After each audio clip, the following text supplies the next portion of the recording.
বয়স যখন 40 পার হয় তখন উচ্চশিক্ষিত আর নিম্ন শিক্ষিত সবাই সমান। বয়স যখন 50 পার হয় তখন কালো ফর্সা সবই সমান। বয়স যখন 60 পার হয় তখন উচ্চ পজিশনে চাকরি আর নিম্ন পজিশনে চাকরি এটা আর কোনো ব্যাপার না।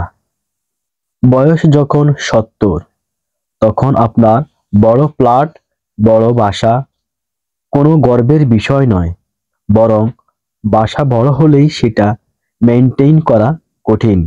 ছোট একটি রুম হলেই আপনার চলে।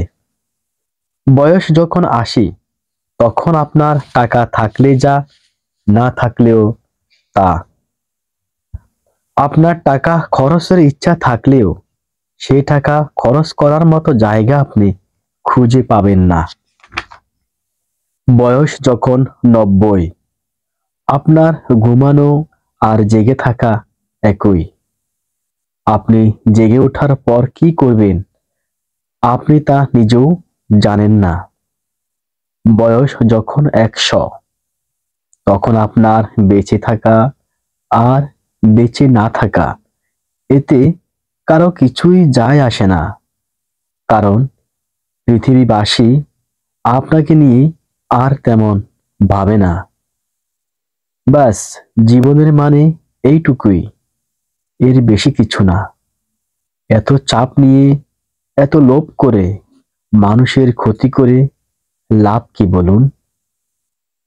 আসুন আমরা নিজেরা পাল্টাই, নিজেরা সংশোধন হই। আপনি তখন সুখী হবেন যখন আপনার উচ্চ আকাঙ্ক্ষা, উচ্চ বিলাসিতা, উচ্চ লোভ আপনার থেকে হ্রাস পাবে।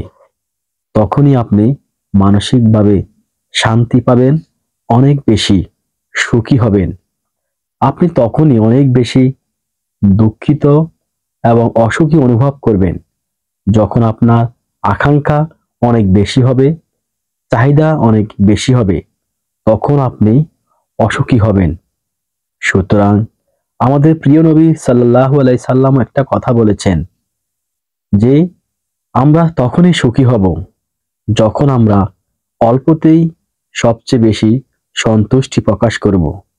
তাই আসুন, যার যা কিছু আছে তাই নিয়েই আমরা সন্তুষ্ট থাকি, তবেই আমরা সুখী হব, চিন্তামুক্ত হব এবং ইহকাল এবং পরকালে শান্তি অর্জন করব। আসুন পাল্টিয়ে যাই।